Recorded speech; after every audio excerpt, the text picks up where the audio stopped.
That's right. Just like the title says, Black Widow and Solo serve the same purpose. If you ask me, they're the same movie. No, they're not the same movie, but they serve the same purpose. They both do the same thing in their universe. They both same. Do you know what? Let me show you.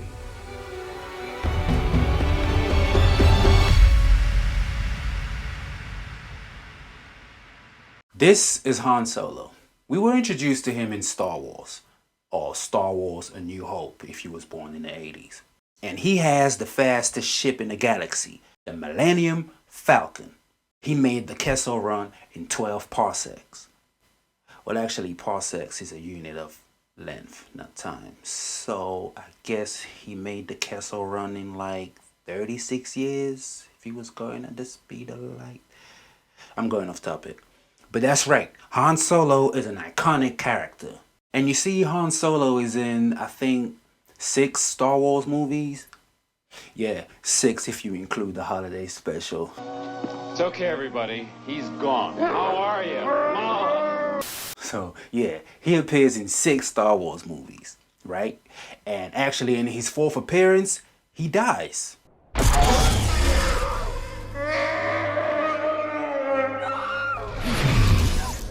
That's right, we lose Han Solo. So, where do we go from there? No, not there.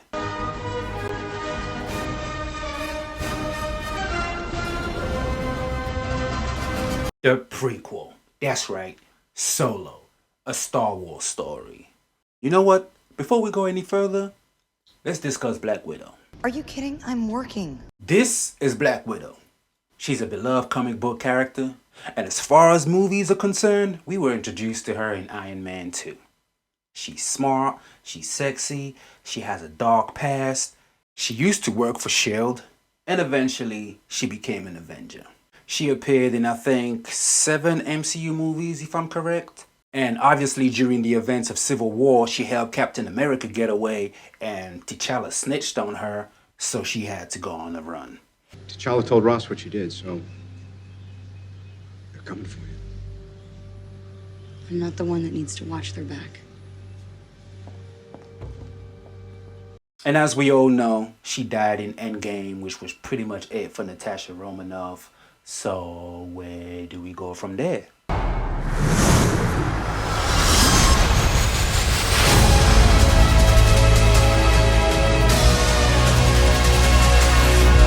The prequel, the Black Widow movie. Natasha, don't slouch. I'm not slouching. And you see, right from the start, both of these movies suffer from the same thing. They suffer from the fact that we already know what's going to happen to those characters. There's no way we can fully get invested in the whole story because we know what happens to those characters. We've already seen their future. It's like you can't be scared when there's danger. The stakes can't never be high because you know that character cannot die. They're gonna be in the movie you've already seen. And as far as the side characters, it's the same thing. Those side characters can't be interesting. They can't have some impactful thing happen because they were never mentioned in the movies you've already seen that are part of that universe. So all of these characters by default have to be boring. They can't be doing anything special because then you're gonna wonder, why was you never mentioned? You guys don't have any clue, do you? Whoa. I mean, if you could think of a prequel that has sad characters that are interesting, comment below, let me know. And tell me why those characters are interesting. You got a whole bunch of movies. You got Rogue One, Black Widow, and all the Star Wars prequels, whatever. Just tell me which of those characters are actually interesting, as far as side characters. But my point is, by default, a prequel usually is not that impactful at all. And what I mean by impactful is the story has no impact. The characters have no impact. By default, because they part of a bigger universe that you can't really do much with these characters for continuity's sake, should I say. Just because you got to keep up with continuity, you can't really mess up much. And you can't really do nothing too big with other characters because then the question comes along as to why were they never mentioned? I'm looking at you, Captain Marvel. You guys don't have any clue, do you? Whoa. So basically what we end up having is a movie with conflicts and problems that'll be resolved right there and then by the end of the movie, which obviously that's fine. if the movie stand on its own.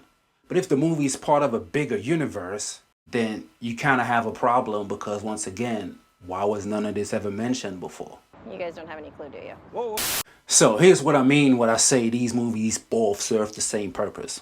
I've put them into my own universe that I created. And this universe is called Where They Get It From Universe. Yeah, literally. It's a movie about a character you've grown to love and where they got their iconic accessories from. That's pretty much the movie. I'm dead serious. I mean, the Solo movie took it to another level. We actually got to witness how he got his name. What's your name, son? Hunt. What? Who are your people? I don't have people. I'm alone.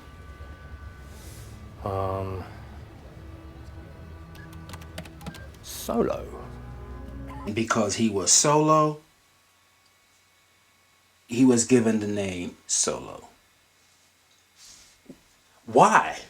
Whose idea was that? And then we also get to see how he got his gun.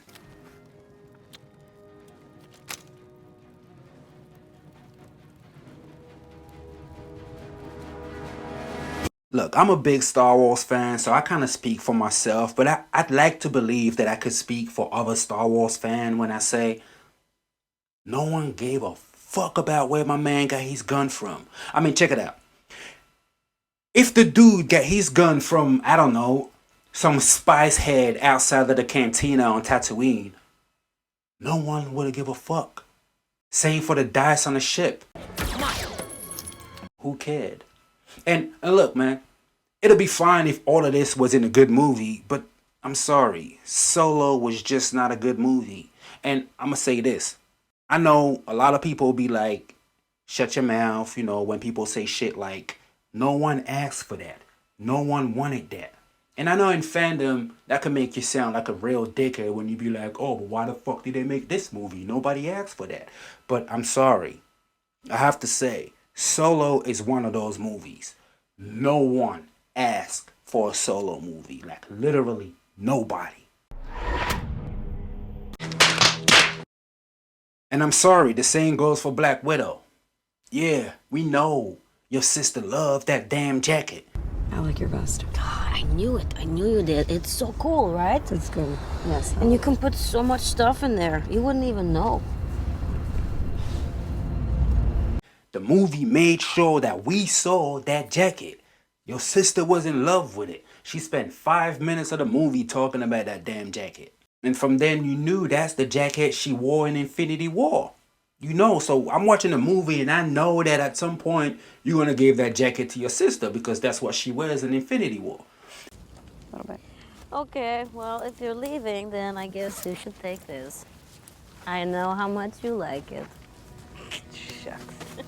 And I also know at some point you're going to dye her hair blonde. But I'm hoping the movie's going to leave that to my imagination. I'm hoping the movie's going to be a little more subtle. And then here's the worst thing. There's a scene in Infinity War where Captain America and Sam and Black Widow rescues, or should I say save, Vision and Wanda. And they show up with a Quinjet. Let's get you on the jet.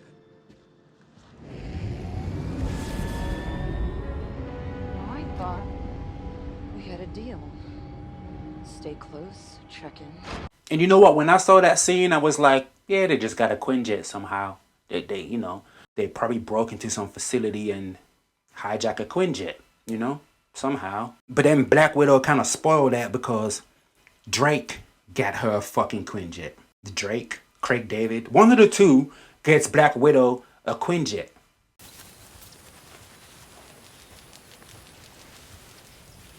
See what I can get you with a bit of time and money? Government's property, right? Quinjet. With, Stark Tech classified technology in there. I can understand if Captain America managed to get his hand on it, but this dude gets her a Quinjet. I mean, don't get me wrong, that dude got her a passport, and I was like, yeah, okay, I get it. That dude got her a place to live. I was like, yeah, I get it. Then my man shows up with a Quinjet, just so I can be like, oh, that's the Quinjet they showed up.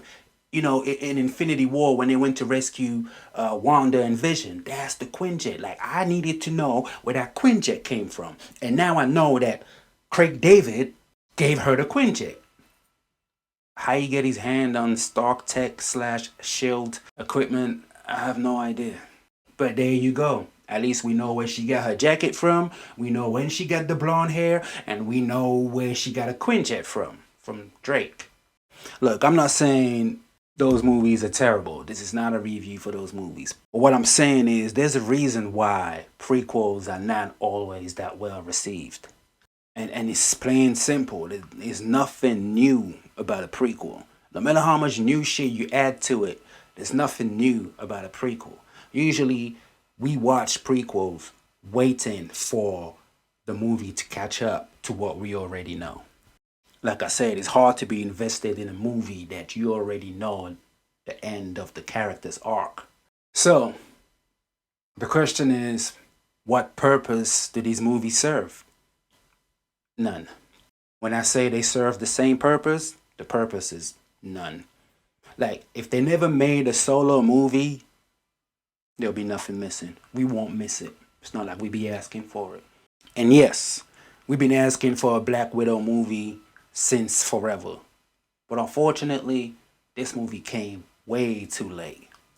Like, here's my theory. If this movie came out straight after Civil War, would have been a lot better. If the movie came out,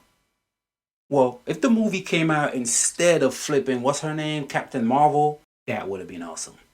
Because if you ask me honestly, Black Widow did not deserve to be a prequel. So yeah, if it came out as a prequel, but in between Endgame and Infinity War, awesome. Avengers!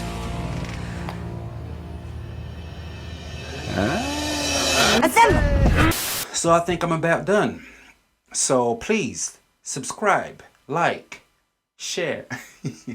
I actually never do this in my video, but I got told I should. So look, guys, I need more than 30, 10, 9 views in my videos. So like, share, where's the button? Wherever the button is for share, wherever the button is for like. I got more content coming your ways, reviews and after reviews and other shit that I talk on my channel. So do those things. Like, and yeah. Y'all be easy. Peace.